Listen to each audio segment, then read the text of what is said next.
നമ്മൾ ഇന്ന് നിൽക്കുന്നത് ബാംഗ്ലൂരിലെ തന്നെ അതിപ്രശസ്തമായ RR ഇൻസ്റ്റിറ്റ്യൂഷന്റെ മുമ്പിലാണ്.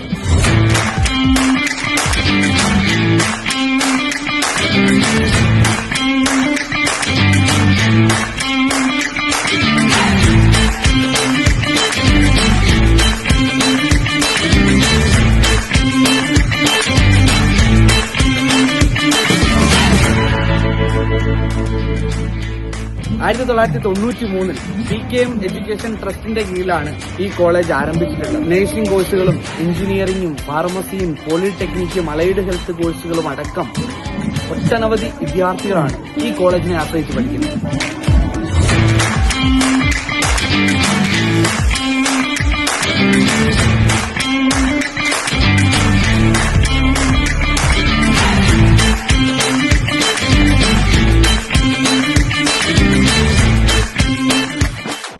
രണ്ടായിരത്തി 21-25 BSc നഴ്സിംഗ് ബാച്ചിലെ ആദിത്യ വിനോദും കുടുംബവുമാണ് നമ്മുടെ കൂടെ ഇന്നുള്ളത്.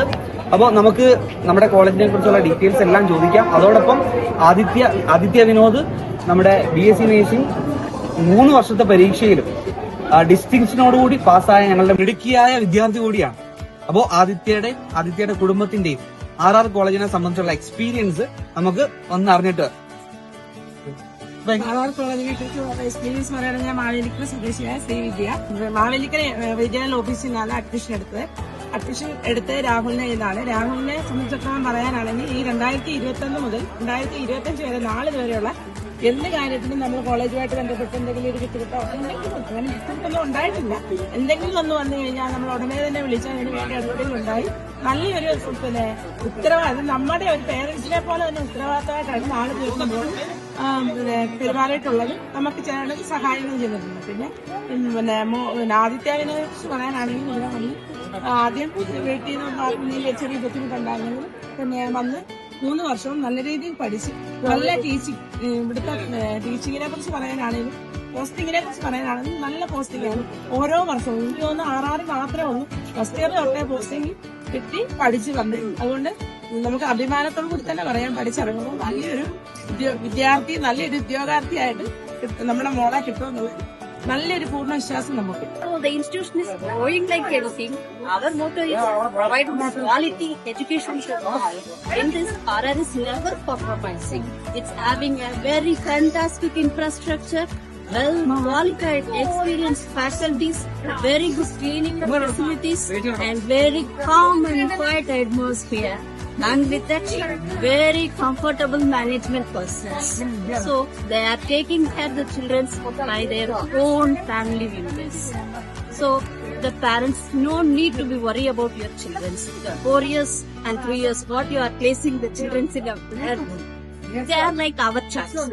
We are taking care and molding them as a good nurse and a useful citizen and providing to you and to the society as a useful healthcare professional.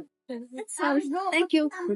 നമ്മളെ സംബന്ധിച്ച് RR directly information centre എല്ലാ ജില്ലകളിലും ആരംഭിച്ചുകൊണ്ടിരിക്കുകയാണ്. നമ്മള് 3 വർഷങ്ങൾക്ക് മുന്നേ മാവേലിക്കര ആദ്യത്തെ information centre, അതിനുശേഷം തൊട്ടടുത്ത വർഷം തന്നെ പത്തനംതിട്ട ഇൻഫർമേഷൻ സെന്റർ തുടങ്ങിയിട്ടുണ്ട്. ഇനിയിപ്പോൾ കൊല്ലത്തിൽ തുടങ്ങുന്നുണ്ട്, അതുപോലെ പാലക്കാട് പല ജില്ലകളിലായിട്ട് ഇൻഫർമേഷൻ സെന്റർ തുടങ്ങുന്നുണ്ട്.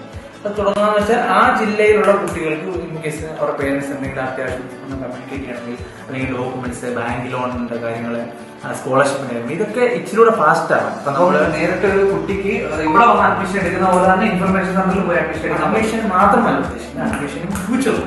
അഡ്മിഷൻ കൊണ്ട് ഇത് തീരുന്നില്ല, ഫർദർ സർവീസ് അതും കൂടെ ഉദ്ദേശിച്ചാണ് ഇൻഫർമേഷൻ സെന്ററിൽ 26-27 വർഷത്തെ അഡ്മിഷനാണ് ഇനിയും സ്റ്റാർട്ട് ചെയ്യുന്നത്. അത് നമുക്ക് ഏകദേശം November-December ആകുമ്പോഴത്തേന് പ്രീ ബുക്കിംഗ് ആയിട്ട് ആരംഭിക്കും. BSc നഴ്സിംഗ് പോലെ കോഴ്സിലെല്ലാം നമുക്ക് മാർച്ച് ആകുമ്പോഴത്തേക്കില്ല, അലൈഡ് കോഴ്സുകൾ മാർച്ച് ആകുമ്പോഴില്ല. കുറച്ച് ഡിഗ്രി പ്രോഗ്രാംസ് ഇച്ചിരി കൂടെ ഒക്കെ നീളുന്നുണ്ട്. കാരണം ഡിഗ്രി സ്റ്റുഡൻസ് കുറച്ച് കഴിയുമ്പോഴേ അവർ ഡിസൈഡ് ചെയ്തു. അതായത് കേരളം വിട്ട് കഴിഞ്ഞാൽ പഠിക്കാൻ പോകുന്ന കുട്ടികളുടെ ഏറ്റവും പ്രധാനപ്പെട്ട പ്രശ്നമാണ് ഈ ഭക്ഷണത്തിന്റെ പ്രശ്നം. അപ്പൊ അത് ഒരുപാട് പേര് ഡിസ്കണ്ടിന്യൂ ചെയ്ത് പോകാൻ ഇടയാവുന്ന ഒരു കാര്യം കൂടിയാണ്. നമ്മളിപ്പോ പാസ് ഔട്ട് ആവുന്നത് 17ാമത്തെ BSc നഴ്സിംഗ് ബാച്ചാണ്, 20ാമത്തെ GNM ബാച്ചാണ്. അപ്പൊ ഏകദേശം 20 വർഷമായിട്ട് കേരളത്തിൽ നിന്ന് കുട്ടികൾ പഠിച്ചിരിക്കുമായിരുന്നു. അപ്പം എപ്പോഴും കേരളം വിട്ടു പോകുമ്പോൾ ഫുഡിനൊരു കംപ്ലൈന്റ് നോർമലി വരുന്നതാണ്. പക്ഷെ നമ്മളെ സംബന്ധിച്ച് അങ്ങനെ ഒരു കംപ്ലൈന്റ് ഇല്ല. ഫുഡ് നമ്മൾ ആദ്യകാലം മുതൽ കേരള കുക്കിനായിട്ട് പോയിരുന്നു. ഇപ്പോൾ ഒരു 2 വർഷത്തിന് മുന്നേ നമ്മൾ കംപ്ലീറ്റ്ലി ഒരു കേരള മെസ് സ്റ്റാർട്ട് ചെയ്തു. ഇതിന് പുറമെ നമുക്കൊരു സെൻട്രൽ കിച്ചൺ ഉണ്ട്. അതായത് ഫുള്ളി മെഷീനൈസ് ചെയ്തിട്ടുള്ള മെഷീൻ വെച്ച് പ്രവർത്തിക്കുന്ന ഒരു സെൻട്രൽ കിച്ചൺ നമ്മളിപ്പം ആറാമത്തെ തുടങ്ങാണ്ടിയാണ്. അപ്പൊ അവിടെ നമുക്ക് 1 മണിക്കൂർ തന്നെ 1000 ചപ്പാത്തി 1000 ചപ്പാത്തിയൊക്കെ ഉണ്ടാക്കുന്ന രീതിയിലാണ്. ഞങ്ങൾ ഇപ്പോൾ നിൽക്കുന്നത് RR കോളേജിന്റെ ഫുഡ് ട്രീ എന്നറിയപ്പെടുന്ന സെൻട്രൽ കിച്ചണിലാണ്. അതെ, നമുക്ക് RRലെ ഏകദേശം 18ഓളം ഹോസ്റ്റലുകളുണ്ട്. ഈ ഹോസ്റ്റലുകൾക്കെല്ലാം ഒരു സെൻട്രലൈസ്ഡ് കിച്ചൺ എന്ന രീതിയിലാണ്. ഇവിടെ നമുക്ക് ഫുൾ ഹൈടെക് മെഷീൻസ് ആണ്. അപ്പൊ ഇത് റവ ഉപ്പുമാവിന് വേണ്ടിയുള്ള അതിനകത്ത് റവ വറുത്ത് ഇതെല്ലാം ഓവൻ കാര്യങ്ങളൊക്കെ.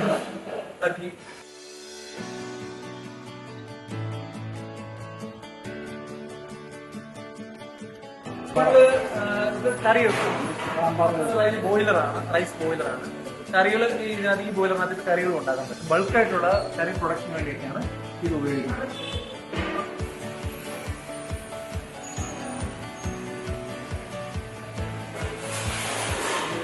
സേഫ്റ്റിയാണ് ഏറ്റവും പ്രധാനപ്പെട്ട. ബാംഗ്ലൂർ പോലുള്ളൊരു സ്ഥലത്തേക്ക് നമ്മുടെ അച്ഛനമ്മമാര് കുട്ടികളെ വിടുമ്പോൾ സേഫ്റ്റിയാണ് മുഖ്യം.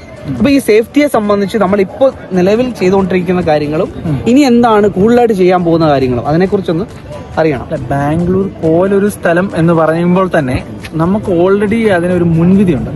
ബാംഗ്ലൂർ പോലെ ഒരു സ്ഥലം എന്ന് ഇപ്പൊ ഏതൊരു വ്യക്തിയും പറയുമ്പോൾ തീർച്ചയായിട്ടും ബാംഗ്ലൂർ പോലൊരു സ്ഥലം എന്നാണ് പറയുന്നത്. അത് നമ്മുടെ ഒരു ഓൾറെഡി ഉള്ളൊരു മുൻവിധിയാണ്. ബാംഗ്ലൂർ ടൗൺ എന്ന് വെച്ചാൽ ഏത് രാത്രിയിലാണെങ്കിലും ഒരു പെൺകുട്ടി വെളിയിൽ നിന്ന് കഴിഞ്ഞാൽ ആരും പെട്ടെന്നൊന്ന് ഉപദ്രവിക്കുകയോ അങ്ങനൊന്നും ചെയ്യുന്നൊരു സ്ഥലമല്ല. ഇപ്പം പല സ്ഥലങ്ങളിലും രാത്രിയിൽ ഒരു 5 മണി കഴിഞ്ഞ് കഴിഞ്ഞാൽ മക്കളെ വെളിയിലോട്ട് വിടാൻ ബുദ്ധിമുട്ടുള്ള പേരൻസ് ആണ് നമ്മുടെ നാട്ടിലുള്ളത്. അപ്പൊ കേരളത്തിൽ നമ്മുടെ എല്ലാ നാടുകളിൽ ഇപ്പൊ എന്റെ വീട്ടിലാണെങ്കിൽ പോലും ഒരു സന്ധ്യ കഴിഞ്ഞാൽ മോളെ സന്ധ്യ കഴിഞ്ഞു വെള്ളോട്ട് പോകരുത് എന്ന് പറയുന്ന ഒരു സാഹചര്യം എല്ലായിടത്തും ഉണ്ട്. ഇവിടെ ബാംഗ്ലൂരിൽ സന്ധ്യ കഴിഞ്ഞ് വെള്ളോട്ട് പോകരുതെന്ന് ഒരു രക്ഷകർത്താക്കളും കുട്ടികളോട് പറയാറില്ല. അതാണ് മെയിനായിട്ട് നമ്മൾ നോട്ട് ചെയ്യേണ്ട ഒരു പോയിന്റ്. രണ്ടാമത്തെ കാര്യം എന്ന് വെച്ചാൽ ഇപ്പം നമ്മൾ കോളേജിലേക്ക് വരികയാണെങ്കിൽ കോളേജ് ഇപ്പൊ നഴ്സിംഗ് സ്റ്റുഡൻസ് ആയിക്കോട്ടെ, മെഡിക്കൽ അലൈഡ് ഹെൽത്ത് സ്റ്റുഡൻസ് ആയിക്കോട്ടെ, എല്ലാം ഹോസ്റ്റലിനകത്താണ്. ബാംഗ്ലൂരിൽ പറയുന്നത് ടൗണിലാണെങ്കിലും ഇത് നമുക്ക് ടൗണിനുള്ളിൽ ഒരു കോളേജ് ഒരു ഹോസ്റ്റലാണ് കുട്ടികളെല്ലാം ഉള്ളത്. ഇവിടെ 24 hours ഫുള്ളി മോണിറ്ററിംഗ് ഉണ്ട്. അതായത് ഫുൾ CCTV ക്യാമറ ഉണ്ട്.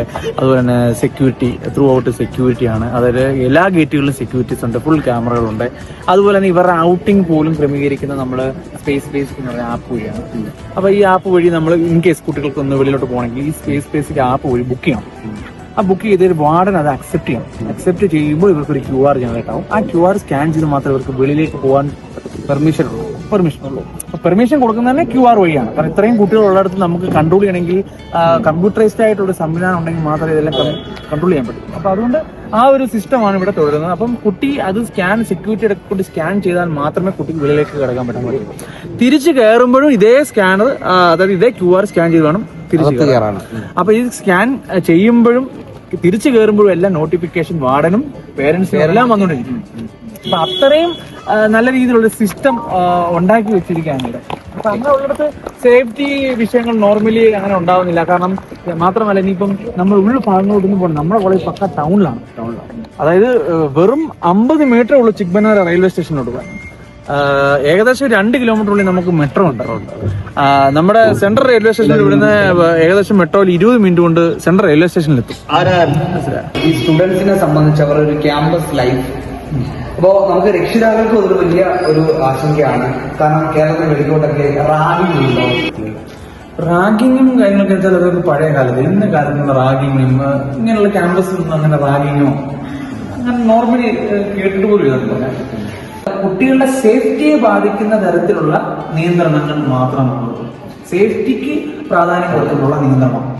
അല്ലാതെ ഇപ്പൊ നിങ്ങളിപ്പം ക്യാമ്പസ് മൊത്തം നിങ്ങൾക്ക് ത്രൂ ഔട്ട് വീഡിയോ എടുക്കാം. അപ്പം ഇതിനകത്തിൽ കുട്ടികൾ രാത്രി ഏകദേശം 8-9 മണി വരെ കുട്ടികൾ ഹോസ്റ്റൽ റൂം, അത് ഹോസ്റ്റലിലെ 4 ചുവരുകൾക്കുള്ളിൽ മാത്രമല്ല, അവർ വലിയ ഈ ക്യാമ്പസ് ഏകദേശം ഒരു 40 ഏക്കറോളം ക്യാമ്പസ് ഉണ്ട്. ഇതിനകത്തിൽ എവിടെ വേണം അവർക്ക് രാത്രി 8-9 മണി വരെ ഇരിക്കാം. അതുപോലെ തന്നെ അകത്ത് നമുക്ക് ഇഷ്ടം പോലെ സ്റ്റോർസ് ഉണ്ട്. സെലിബ്രേഷൻസ് എന്ന് പറഞ്ഞൊരു ജ്യൂസിന്റെ സ്നാക്സ് അങ്ങനെയുള്ള സാധനങ്ങളെല്ലാം അവിടെ ഉണ്ട്. പിന്നെ ബുക്സ് അങ്ങനെയുള്ള ബുക്ക് സ്റ്റോറുണ്ട്. അല്ലാതെ പെപ്പറി എന്ന് പറഞ്ഞൊരു സ്റ്റോളുണ്ട്. അതുപോലെ തന്നെ വേറെ ഒരു കഫേ, അല്ലാതെ ഒരു കഫേ ഉണ്ട്. അങ്ങനെ കുട്ടികൾക്ക് ആ ഒരു 8-9 വരെ ഇവിടെ അത്യാവശ്യം എൻജോയ് ചെയ്ത് തന്നെ അവിടെ തന്നെ നിൽക്കാം.